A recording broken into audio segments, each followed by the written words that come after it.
అందరికీ నమస్కారం. నేను మీ వాణి. ఇవాళ మనం ఈ వీడియోలో ఈ నవల యొక్క ఆఖరి భాగం వినబోతున్నాం. ఫ్రెండ్స్, మీరు కానీ మన ఛానల్ని ఫస్ట్ టైం చూస్తున్నట్లయితే ప్లీజ్ సబ్స్క్రైబ్ చేసుకోండి. అలాగే ఈ వీడియోని తప్పకుండా లైక్ చేసి కమెంట్ చేయండి.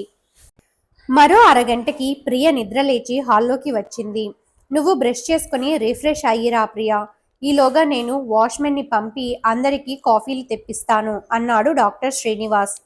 తర్వాత వాచ్మెన్ని పిలిచి ఫ్లాస్క్ నిండా కాఫీ తెమ్మని డబ్బులు ఇచ్చి పంపాడు.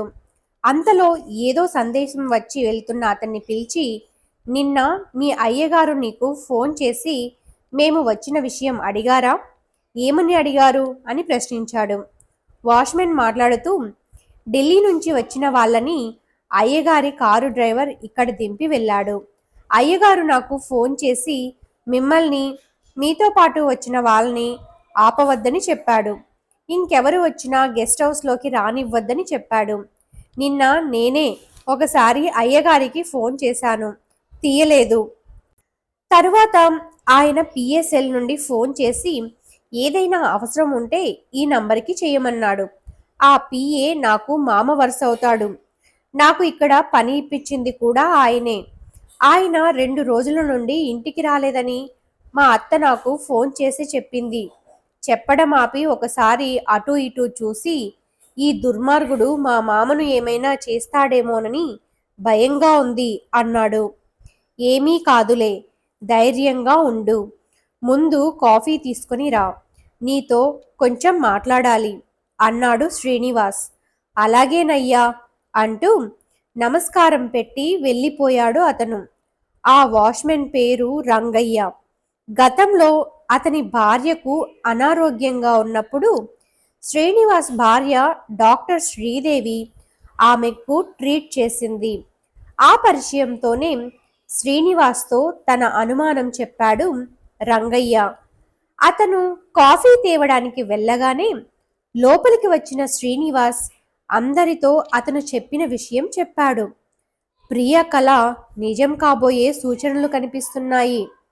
నా అంచనా ప్రకారం ఆమె కలలో కనకారావును చంపింది అతని పిఏ ఏకాంబరం, చెప్పాడు ఉదయ్. అప్పుడే అక్కడికి రిఫ్రెష్ అయి వచ్చిన ప్రియకు తన ల్యాప్టాప్లో కనకారావు ఏకాంబరం ఉన్న వీడియో చూపించాడు శ్రీనివాస్.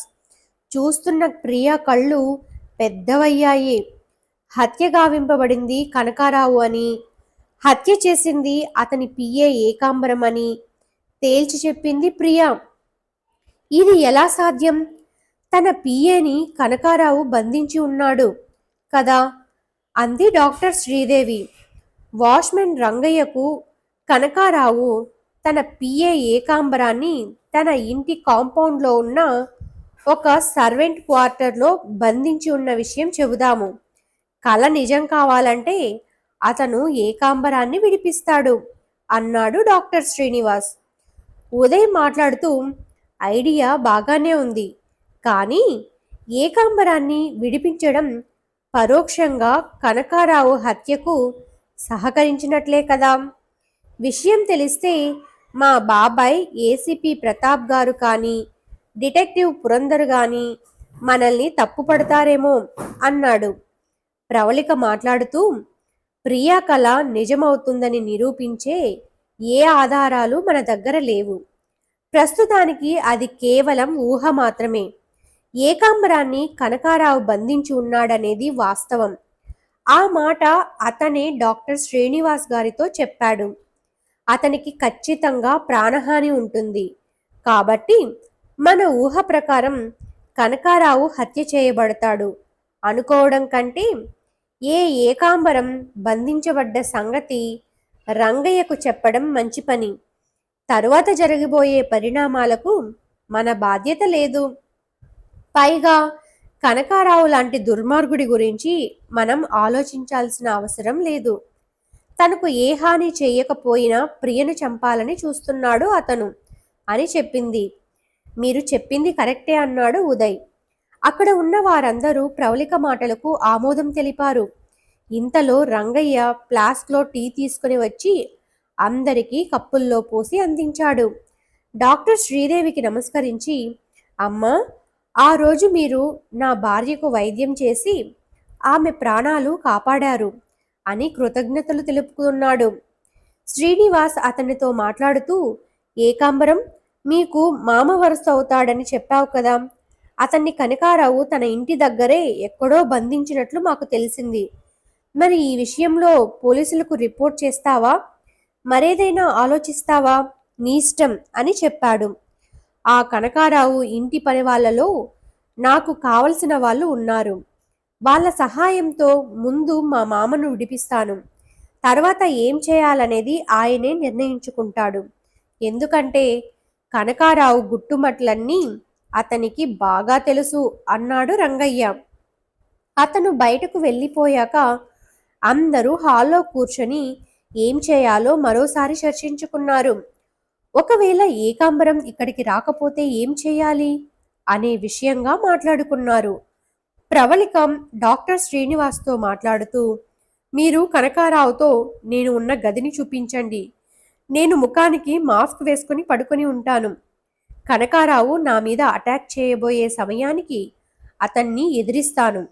ఉదయ్ ఆ గదిలోనే ఉండి నాకు సహాయం చేస్తాడు అని చెప్పింది. ఆ రోజు మధ్యాహ్నం కనకారావు త్రిపాఠికి ఫోన్ చేశాడు.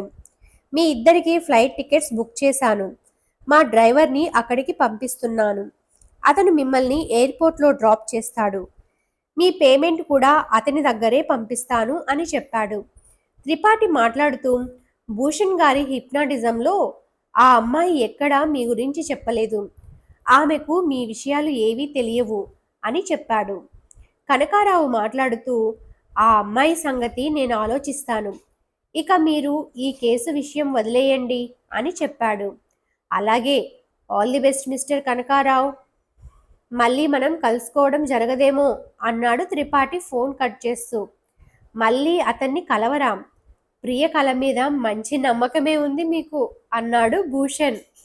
త్రిపాఠి మాట్లాడుతూ, ముందుగా మనం అనుకున్నది కనకారావు ప్రియ స్థానంలో ఉన్న ప్రవళిక మీద హత్యా ప్రయత్నం చేస్తూ ఉండగా రెడ్ హ్యాండెడ్గా పట్టుకోవాలని, సీసీ కెమెరా రికార్డింగ్ ద్వారా అతన్ని అరెస్టు చేయించాలని అనుకున్నాం. కానీ కనకారావు లాంటి వాడికి ఇది పెద్ద సమస్య కాదు. ఏదో ఒక రకంగా బయటకు వస్తాడు. ప్రియను చంపడానికి మళ్ళీ ప్రయత్నిస్తాడు. ఈ సమస్యకు మంచి పరిష్కారం కనకారావు చనిపోవడమే. అదే ప్రియకు కలగా వచ్చింది. ఇక ఏకాంబరం వాచ్మెన్ రంగయ్యకు బంధువు కావడం, ఆ విషయాన్ని అతను డాక్టర్ శ్రీనివాస్తో చెప్పడం, ఏకాంబరాన్ని విడిపించాలని రంగయ్య అనుకోవడం, ఇవన్నీ ఆ కల నిజం కావడంలో జరిగే పరిణామాలే అన్నాడు త్రిపాఠి. ఆ రోజు మధ్యాహ్నం అందరికీ రంగయ్య లంచ్ తీసుకువచ్చాడు. ఆ తరువాత కనకారావు డ్రైవర్ కారుతో వచ్చి త్రిపాఠి భూషణ్లను ఎయిర్పోర్ట్కి తీసుకువెళ్ళాడు. వెళ్లే ముందు ఇద్దరు ప్రియను దగ్గరకు తీసుకొని నీకేమీ కాదని, అంతా మంచే జరుగుతుందని దీవించారు. తరువాత త్రిపాఠి ప్రవళికతో మాట్లాడుతూ, ఇలా వెంటనే వెళ్ళిపోతున్నందువల్ల నాన్నగారిని కలవలేకపోతున్నాను. మరోసారి వచ్చినప్పుడు తప్పకుండా కలుస్తాను. ఈ విషయం ఆయనకు ఫోన్ చేసి చెప్పాను అన్నాడు. ఆ రోజు సాయంత్రం అయ్యేసరికి అందరిలో ఏదో తెలియని టెన్షన్ మొదలయ్యింది.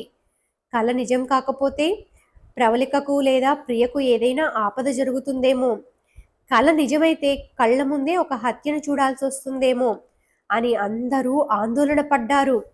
ఆ రోజు రాత్రి 8 గంటలకు కనకారావు డాక్టర్ శ్రీనివాస్కి ఫోన్ చేసి రాత్రి 11 గంటలకు తాను వస్తానని, ప్రియను చంపి ఆ శవాన్ని డ్రైవర్ సహాయంతో తీసుకుని వెళ్తానని, ఎవ్వరికీ కనబడకుండా మాయం చేస్తానని చెప్పాడు. ఫోన్ పెట్టేశాక ఆ విషయం అందరికీ చెప్పాడు శ్రీనివాస్.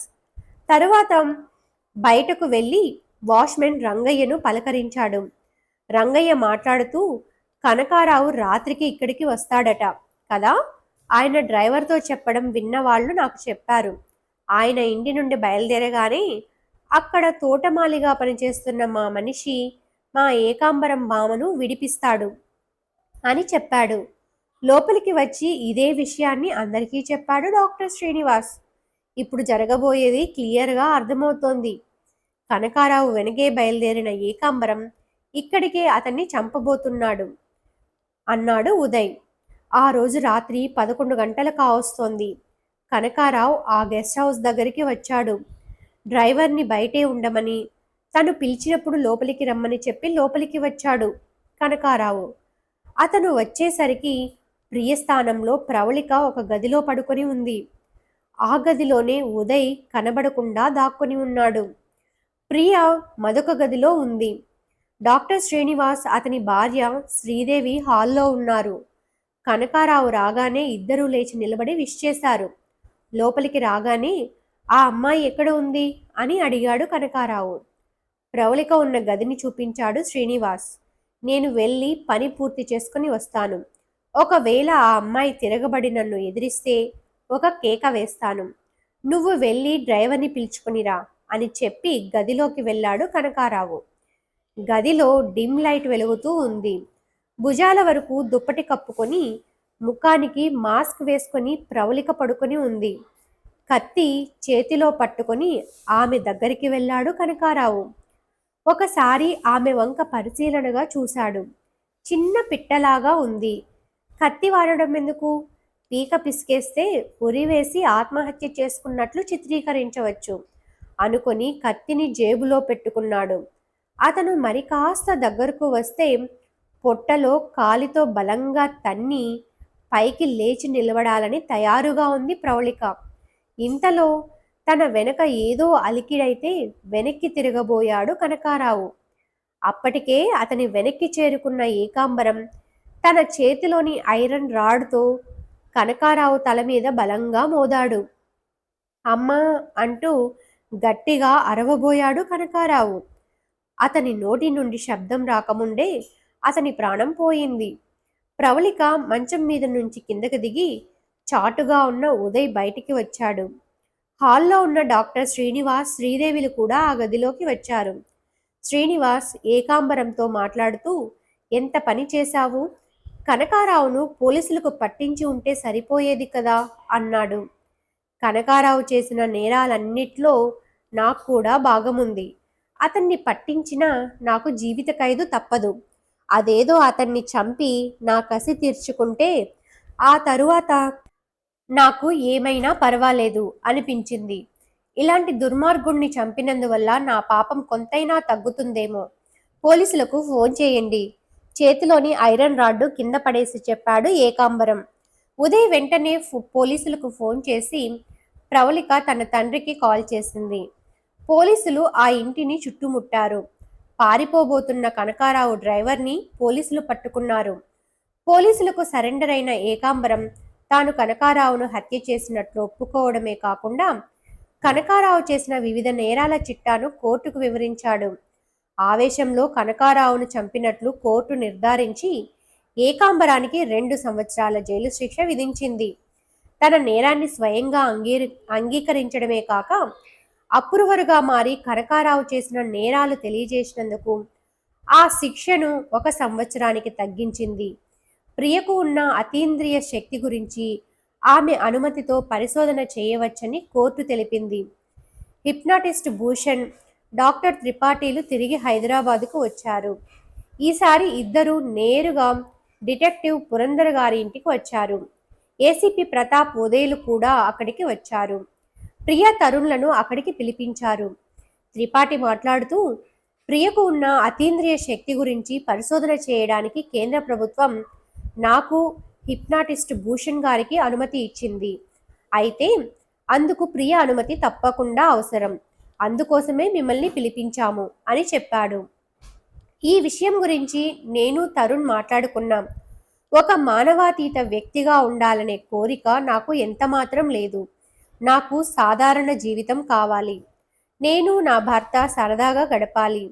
ఇద్దరం కలిసి సినిమాలకు, షికార్లకు వెళ్ళాలి. వీటన్నిటినీ కోల్పోయే ఏ మానవాతీత శక్తి నాకు అవసరం లేదు.